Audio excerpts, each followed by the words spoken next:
Lighting console. So like I talked about at the core, multiple lighting devices can send signal into the DMX network, send values for the lights, and the unit in the back, whichever one is the loudest and the highest, it lets that one go through. This is no exception. This is one of them. So how to program an ETC console is a complete course of its own, and I don't know how to do it. I learned some basic commands, how to adjust lights and stuff. Jared Farr was teaching himself a little bit more about this, being the musical, but otherwise Jonah Bixby, who now is a pilot and all over the place, he's come back to help because the musical is what uses a lot of lighting stuff. All the lighting is saved in separate files. Inside there? In the board, yep. And you'll see, like a computer, there is a file browser here where you can open, show file, archive, and there's like Advent by Candlelight, something to goof around, the musicals, and core worship. And I think where we're at right now is in core worship. I think I'm currently on 2025.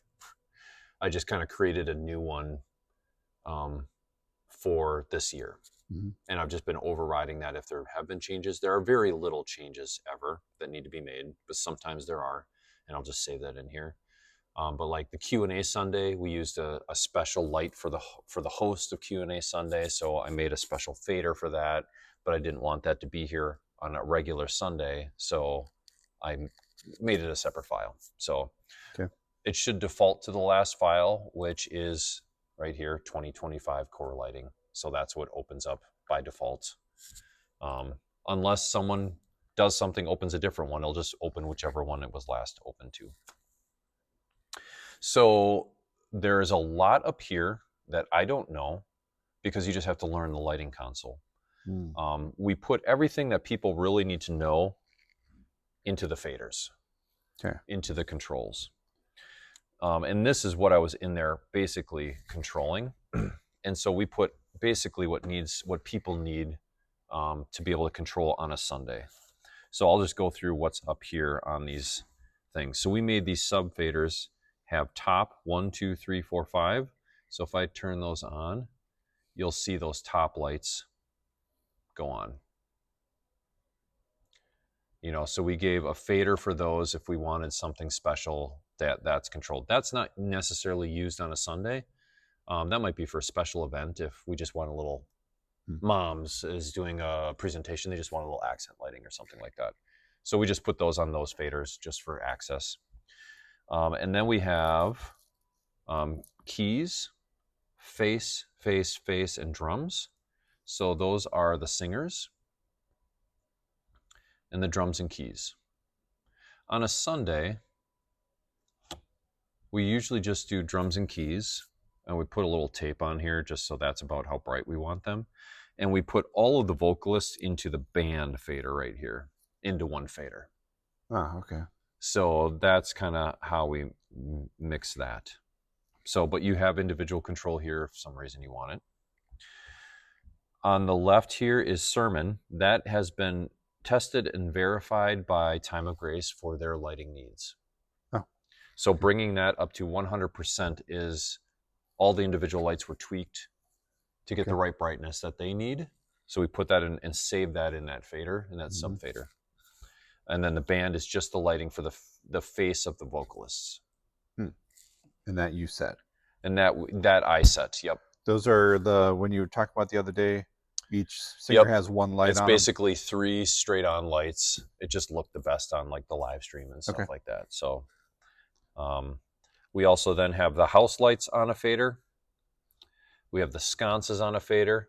And right now the button is turned on, which is just the general room lights. And that also is going to the back. And that says 100% sconces, 100% house lights. So I'm doing this, nothing's happening. Right. Because it's receiving a command for 100% and it's taking the highest value. So it won't do anything until I go and press the button to turn the lights off. Then I can control it. So actually, let's do that as an example. It's going to go dark when I press the button here.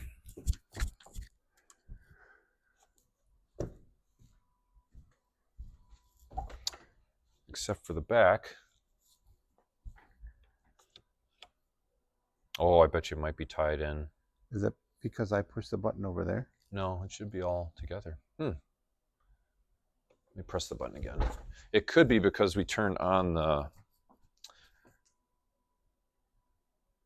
Okay, I think it might have been because we had the cleaning lights on.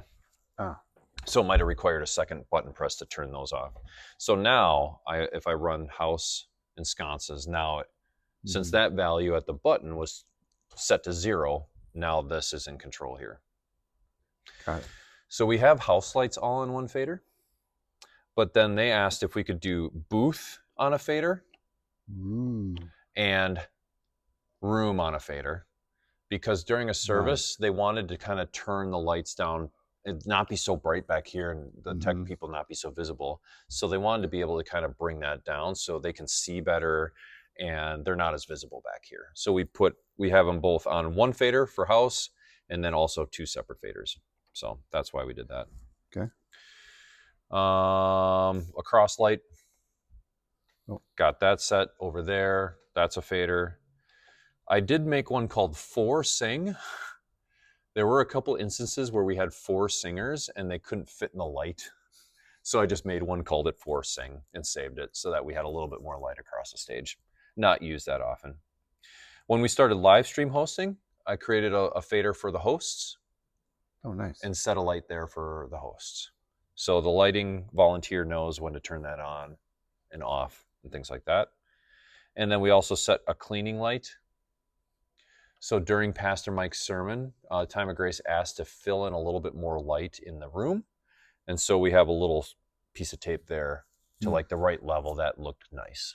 So so during Pastor Mike's sermon, they usually bring his sermon lights up, and then they bring these cleaning lights up to kind of give a little bit more light so Pastor Mike can see the people. That's what he wanted to see there. All right, on to this next bank over here is the lesser used stuff. So on the top row, and bottom row, you're going to have basic lighting controls for the back wall. So we got top, red, green, and blue. So that's those lights, green and blue, and you can mix the colors. You have back, red, green, blue, amber, and white. That's that part. And you can kind of sit and do a little color. I have, turn those off. You have brick, red, green, and blue for those side brick areas, and amber and white. There's a little bit of difference between those 2 lights. You can see the color difference a little bit. They're the same manufacturer, but different lights. So mixing the colors actually makes them look a little different. So just be wary of that. And then I have 2 special faders on this side. I have sermon wall. This is normally controlled at the Ableton computer, so that when a song is done and the sermon's coming up, the Ableton computer will turn on this preset, which is Time of Grace's desired backdrop lighting. I took those values and copied them to this guy here so that we could turn on the exact same Time of Grace lighting from here as a fail-safe, and also if they wanted to film something when we're not here and the Ableton laptop's not here, or a special service like Q&A Sunday or something like that, where we may not do music the same or not have that, just to have another option for the exact same lighting settings that Time of Grace uses on a fader here. This is not used generally on a Sunday because it's all controlled up there, but that is here. The other special fader, I was playing around and just kept it here, is making the house lights blue. Oh. It just kind of gave like a Good Friday service or something. Oh, yeah. These lights are RGB, these house lights. So you can make the room orange or green or red or all those things. So I just did one. It was like, I think it was Good Friday. I'm like, let's do something different. Let's make it a little chilly in here. And so I just put this and saved it as a fader here. So that's sitting Okay. there. We don't really use it. And I think I have it because I have the booth on as well. There, now it's all the same. No, it's all blue. Now it's all blue, yeah. So that is pretty much what is needed to be known here. And then all this is if you're programming, this is where you're going. So nuts. this programs those buttons. Yes, you go into subfader number. I want number light set to this percentage, enter. I need this light through this light set to this color at this percentage, enter. And then you like save this to submaster 37, enter. Rename submaster, click, type, save. Okay. It's you got to understand the programming, so look that Okay. up if you need to do that. But Okay. So we're not worried about, like, we're worried about the Ableton computer because that software is outdated. yeah. But this we don't have to worry about. Nope. So if all of a sudden the DMX crashes and that can't control lighting, my recommendation is, yep, let's just set our service to this. All right, let's sing a song, and then you know what, song 2, let's just make it a little different. Let's just go da da song 2, and just set some colors. So the fail-safe's back here. Yes, and it won't move. There's no motion, but you can still turn on colors. And then for the sermon, you fade out. Great job, band. All right, Pastor Mike is up, and you just turn on the sermon wall, and you do your sermon. You just would control it and do some basic functions here. Okay. One question might be, do you guys use scenes on this? And the answer is no. That would just be a lot harder, I think, where you can save a whole bunch of stuff to a scene and then press go to next scene. I think it'd be just hard to jump between scenes and stuff like that. We just put it all in faders, turn up and down, whatever you need. That's how we decided to do it. Okay. So that's mostly everything to know on here. To power it down, there is a power off device guy right there. So when you power down, you click that, double click that, and it goes through a shutdown sequence and it powers itself down. So okay. You just, when you're leaving, you need to do that. One final and very important lighting thing is the special key back here, right behind that microphone back there. Oh, there is a key. There it is. You might have to turn a flashlight on to show it. Oh well, it's a key back here that what this does is it locks the touch buttons. So if I turn that, a blue light turns on. Oh, yep. That means all of the touch buttons around the room that can turn on the room. Oh. So that's at the door, at that door. You can see the little orange guy way in the corner. Oh, yeah. That door, this door, and backstage, there's a button too. It disables those buttons. Oh. So what's happened is in a service, I'm going to enable those buttons. And we have, we'll have a button turned on here. And there's a service going on. And there's some mom with a baby back here. And they lean back. And they bump the button. And they, everything, so what this does is during the service, we lock the buttons so that we have full control and no one can accidentally override and turn on or off the lights with that button. So if the light is blue, the buttons are locked.